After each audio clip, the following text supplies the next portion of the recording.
अंधेरे और मौत के साए में बैठे हैं, रोशनी बख्शे और हमारे कदमों को सलामती की राह पर डाले। आमीन।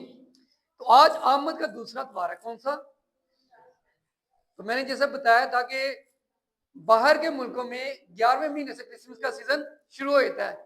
तो जो नेट चलाते हैं, मैं देखता हूँ नेट पर उन्होंने गलियां, बाजार, घर, चर्च, सबसे पहले उन्होंने खुदा का घर सजाया। आमीन।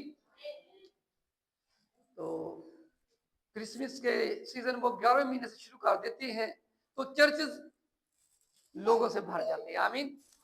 तो वो कोई प्रोग्राम नहीं रखते, वो कहते कि ये खुदा यीशु मसीह दुनिया के निजात देता चन्नी में पैदा हुए, बैतलहम में पैदा, चन्नी में रखा गया उनको, उसकी पैदाइश है, तो हम सिर्फ खुदावन की इबादत करेंगे, उसको वेलकम करेंगे, उसको क्या करेंगे। तो जब एक वजीर आजम आना होता है तो क्या होता है, एक हफ्ता पहले सफाई है, ऐसा सिक्योरिटी वाले आकर चेक करते हैं, तो बहुत ज्यादा वर्क किया रहता है, हर लिहाज से गली मोहल्लों को चेक किया था, कैमरों को चेक किया था, सारा किसके लिए इंतजाम किए थे, वजीर आजम के लिए। लेकिन हम उसकी इबादत करते हैं जो बादशाहों का। आमीन। तो हमें इससे ज्यादा तैयारी करनी है। आमद का दूसरा द्वार पीस, अमन का द्वार है। कौन सा द्वार है? इंग्लिश में पीस कहते हैं, तो उर्दू में अमन, सलामती, अमन और सलामती। तो जो पहला वाला पढ़ा गया है ईसाया की किताब, उसका 9 बाब उसकी 6 आयत में तो लिखा है कि वो सुलह सलामती का क्या होगा, शहजादा। तो सलामती जो है ये लफ्ज इब्रानी जुबान का लफ्ज है, शालूम। यहूदी लोग आज भी जब किसी से मिलते हैं, शेक हैंड करते, तो वो क्या कहते हैं, शालूम। इसका मतलब कि आप पर सलामती हो, आप पर। हम किससे मिलते हैं तो हम क्या कहते हैं, सलाम, सलाम जी सलाम। तो इसके बहुत सारे मीनिंग है, सलामत, खैरियत, अमन, सुलह, आराम, खैर।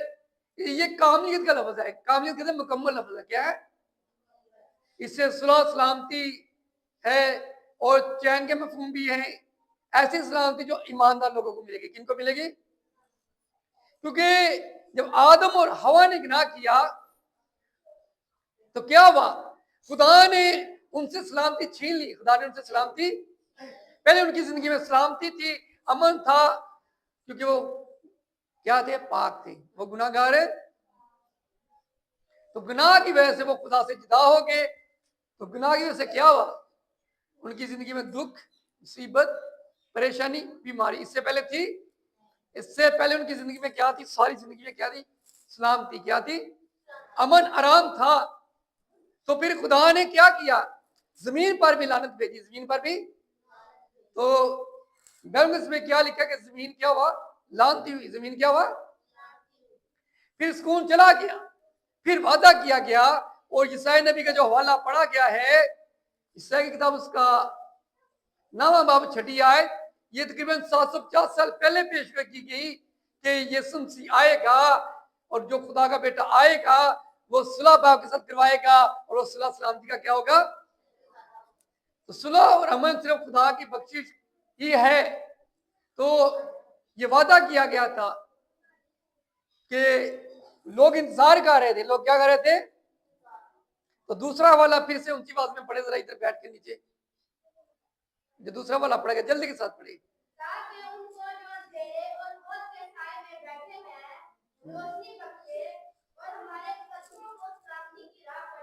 आमीन। ताकि उनको जो अंधेरे में बैठे हैं, कब्र बैठे हैं, अंधेरा, अंधेरा ये नहीं कि लाइट ऑफ होगी। बिबलिकल अगर हम देखे, बैलेंस में देखे, जो अंधेरा है ये गुनाह को जाहिर करता है। जैसे अक्सर लोग हिकमत की बात नहीं करते, उनको समझ नहीं आती, तो पंजाबी की गल असी की कहते तुसीं नेरे च हो, ये नहीं कि इन्हां नूं अकल उकल नहीं है ना। जो बुजुर्ग बैठे थे वो समझते नहीं, शायद बच्चों ने इस गल का ना पता हो, बुजुर्ग बड़ी कहावत करते थे ये बातें, शायद बच्चों को ना। अंधेरे से मुराद ये कि इनको किसी चीज का पता। तो यही बात है, वो जो अंधेरे में बैठे, अंधेरा जो है वो गुनाह को जाहिर करता है, किसको, डार्कनेस को, तरीकी को। लिखा है जो अंधेरे और मौत के साया में बैठे, किसमें, तो हर वक्त उनकी जिंदगी में डर और खौफ किसका, मौत का।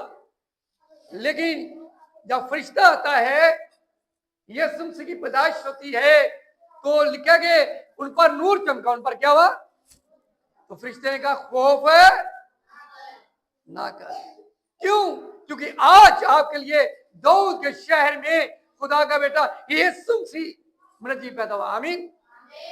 तो लिखा कि उनके गिर नूर चमका। नूर कहते रोशनी को। आमीन। तो खुदा का कलाम हमारे कदमों के चिराग और हमारी राह के लिए क्या है? ये 750 साल पहले पेश की गई कि जो लोग अंधेरे में बैठे होंगे, जो खौफ में होंगे, उन पर खुदावंद सलामती बख्शेगा। आमीन। फिर हम देखते हैं कि आगे क्या लिखा है? बैठे हैं रोशनी बख्शे। क्या बख्शे? रोशनी जो है ये सच्चाई को जाहिर करती है। किसको? तो यीशु मसीह जो है वो दुनिया का नूर है। आमीन। यीशु के आने से दुनिया में क्या आ गई? रोशनी। ये वाली रोशनी नहीं। कौन सी रोशनी? इल्म की रोशनी, कलाम की रोशनी। उसका कलाम हमारे कदमों के लिए चिराग और हमारी राह के लिए क्या है? ये वाली रोशनी है यीशु के आने से। तो यीशु ने अगर लोगों को रोशनी दी जिनकी आंखें बंद थी। कौन सी आंखें? रूहानी आंखें यीशु ने उनकी खोली। आमीन। उसने कहा तुम सच्चाई से वाकिफ हो कि सच्चाई तुमको क्या करेगी? तो आज से कुछ साल पहले, हजारों साल पहले लोग इतना यीशु को नहीं जानते थे। तो आज यीशु मसीह की उसके कलाम की रोशनी पूरी दुनिया में फैल चुकी है। आमीन। पूरी दुनिया जानती है कि यीशु के बगैर सलामती आ ही नहीं सकती। आ सकती है? नहीं आ सकती। एक 12 वर्ष से औरत बीमार, जब वो शिफा पा चुकी तो यीशु ने कहा जा बेटी, तेरे ईमान ने तुझे अच्छा किया। अगली बात क्या कही? किसको याद है? नहीं याद। मरकज की इंजील 5:34 पढ़े तो वहां पर लिखा सलामती के साथ जा। आमीन। कैसे जा? क्योंकि यीशु के पास इख्तियार है, वो सलामती बख्श सकता है। वो क्या कर सकता है? इंसान किसी को सलामती नहीं। तो यीशु ने कहा जा बेटी, ईमान ने तुझे अच्छा किया, सलामती के साथ जा। किसके साथ जा? क्योंकि यीशु के बगैर सलामती आ नहीं सकती। तो जो लोग इंतजार कर रहे थे उनकी उम्मीद पूरी होगी किसके वसीला से? यीशु मसीह के आने की वसीला से। आमीन। फिर जब यीशु मसीह ने शागिर्दों को चुना तो यीशु मसीह ने क्या कहा? जाओ सारी दुनिया में अंजील की मुनादी करो। किसकी? गॉस्पेल, गुड न्यूज, खुशखबरी सुनाओ।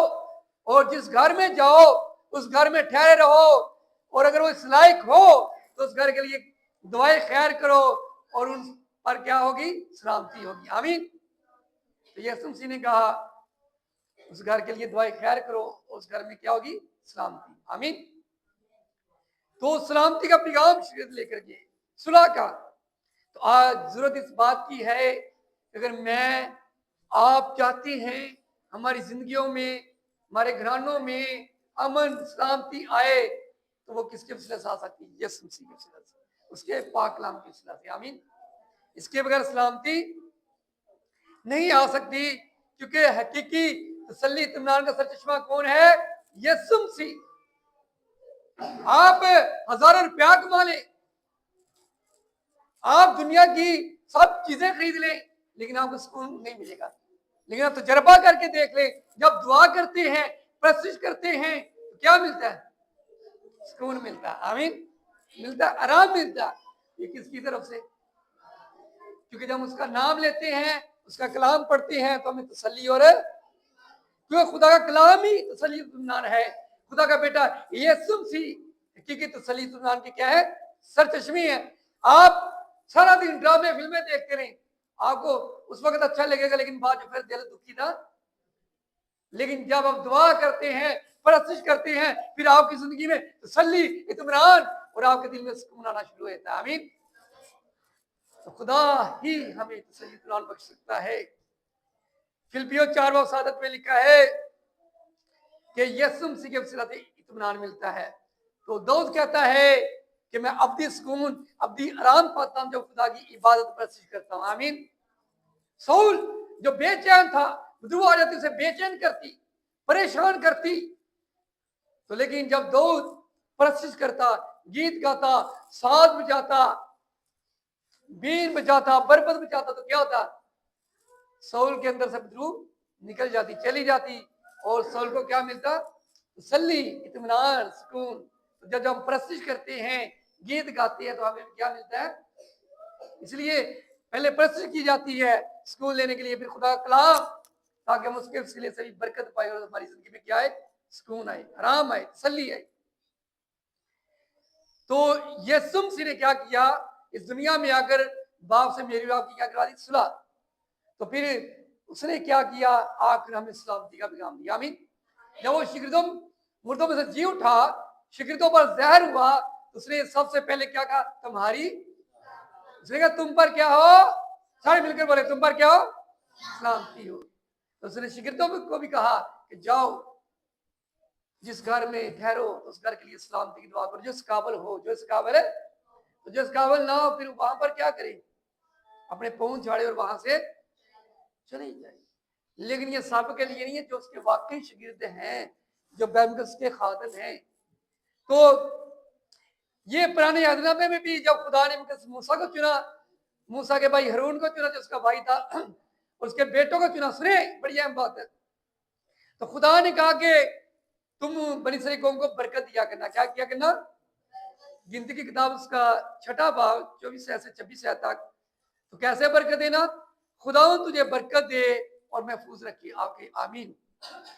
तो मैं खादम होते ही आपके लिए दुआ करूंगा, आपने आमीन कहना है। खुदावन तुझे बरकत दे और महफूज रखे। खुदावन अपना चेहरा आप पर जलकर फरमाए और तुझ पर मेहरबान रहे। खुदावन अपना चेहरा तेरी तरफ मुतवज्जो करे और तुझे सलामती बख्शे। आमीन। तो खुदा मुझे और आपके से तसल्ली और इत्मीनान बख्शे। आमीन।